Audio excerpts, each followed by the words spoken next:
여름철에는 각별히 신경 써야 될 게 더 많은 것 같은데요. 구체적으로 어떤 건지 좀 짚어볼게요. 먼저 당뇨병이 있으신 분 여기 크게 이 부위가 그려져 있죠. 발을 유념해서 좀 살펴봐야 된다고요, 이 교수님. 예, 당뇨병을 오래 앓게 되면 아무래도 혈관을 많이 상하게 하는데요. 혈관 내피세포 기능 손상이라든지 동맥경화 이런 것들이 돼서 발로 가는 혈류가 줄어들게 되고 당뇨 발의 원인이 될 수 있습니다.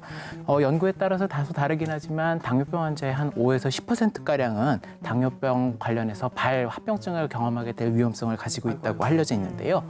여름인 경우에 있어서 노출이 많이 되고 그래서 뭐 샌들이라든지 뭐 좀 어떤 샌들과 같은 걸로 해갖고 노출이 심하니까요. 네. 발에 상처가 많이 되고 그렇죠. 이런 상처가 잘 낫지 않게 돼서 발 합병증을 악화시키게 되는 원인이 될 수 있습니다. 네, 저희가 사진들 준비를 해놨거든요. 한번 보실까요?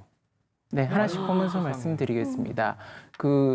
저건 사실 일반인들 같은 경우에는 굉장히 쉽게 날 수 있는 발가락의 물집인데요. 네. 저 물집이 터져갖고 상처가 나고요.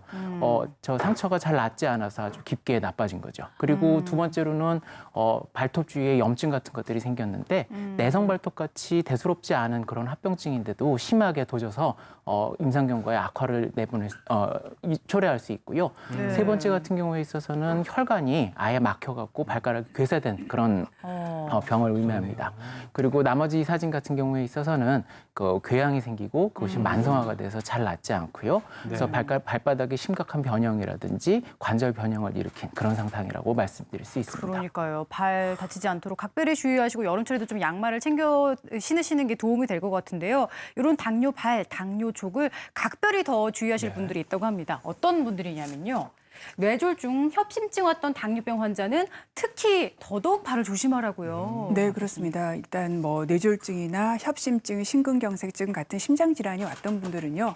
큰 혈관들의 동맥경화가 왔다는 뜻이거든요. 이제 이런 분들은 발로 가는 아주 작은 발에 있는 혈관 이런 말초혈관에도 동맥경화를 가지고 계실 확률이 굉장히 높습니다. 그리고 또 당뇨가 오래돼서 이런 큰 혈관 합병증이 오셨던 분들은요, 이 다리에 있는 신경들, 그래서 당뇨병성 신경병증도 같이 가지고 있을 확률이 높아서 네. 감각이 떨어져 있으니까 상처도 쉽게 있고, 그다음에 이것들이 혈관이 안 좋으니까 상처가 잘 안 낫는 당뇨발, 당뇨족의 위험도 높은 분들입니다.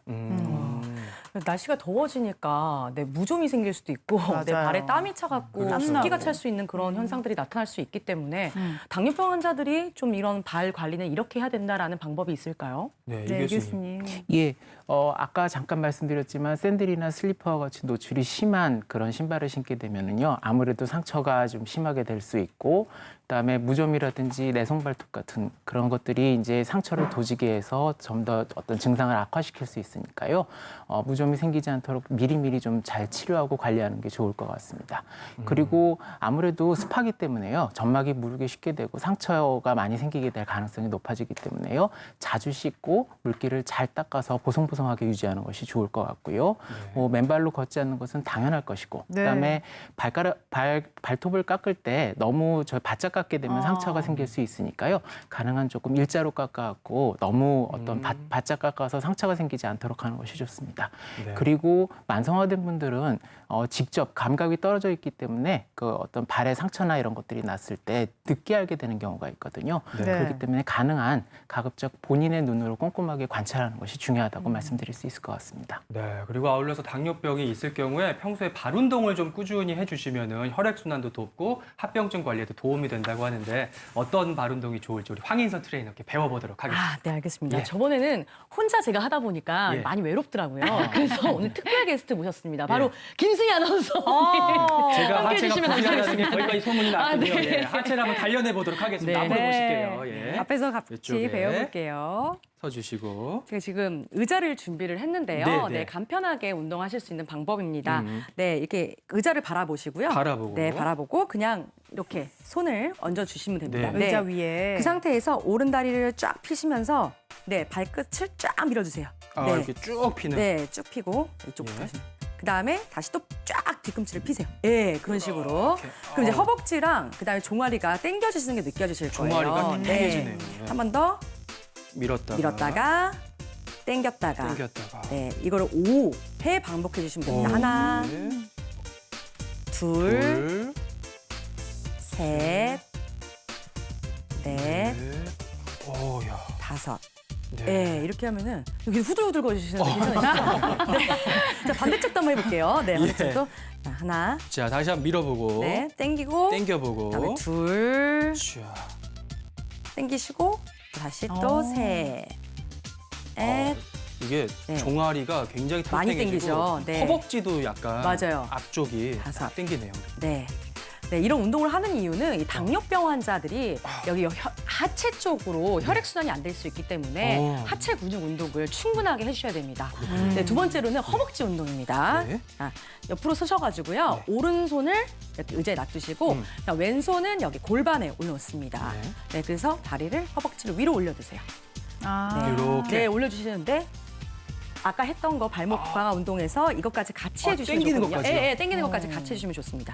자, 이렇게 하고 내리고 5세트 반복할게요. 내려주시고 다시 한 번 더. 하나, 둘, 이야, 이거 힘들다. 다시 한 번 더. 셋, 네. 내리고 네. 근데 제 자세가 괜찮나요? 오, 지금 너무 좋아요. 상체가 이렇게 앞으로 쏠리지 말고 네. 네, 허리가 꼿꼿하게 세워진 상태에서 척추를 올바르게 해주시는 게 좋습니다. 네, 그리고 반대쪽도 네. 예, 돌아서 이렇게. 아, 선생님 네. 하시는 거 자, 볼게요. 이렇게 해서 하나, 아, 둘. 전체적인 허벅지가 네. 쫙 당겨질 수 있게끔. 많이 너무 안 올라가시면 네, 무리하게 하실 필요 없습니다. 네, 이렇게 해서 예. 5세트까지 반복해 주시면 네, 네. 혈액순환하는데 굉장히 도움이 될 겁니다. 네, 특히나 어르신들은 의자 꼭 놓고 하셔야 될 것 같아요. 네, 넘어지시면 맞습니다. 낙상당할 수 있으니까 네. 균형 잘 잡으시고요. 여기까지 배우겠습니다. 네, 고맙습니다. 감사합니다. 잘 배웠습니다. 자리로 예. 모실게요. 어떻게 해보시니까 어떠셨어요? 다리가 그냥 후들거리는데 이게 자극이 제대로 오니까 꼭 한번 해보셨으면 좋겠어요. 임승희 아나운서 옷 색깔까지 해가지고 한 마리 홍학인 줄 알았어요. 뒤에서 이렇게 후들후들 하는데 홍합이요. 예. 앞으로 꾸준히 해보시면 도움이 될 것 같고요.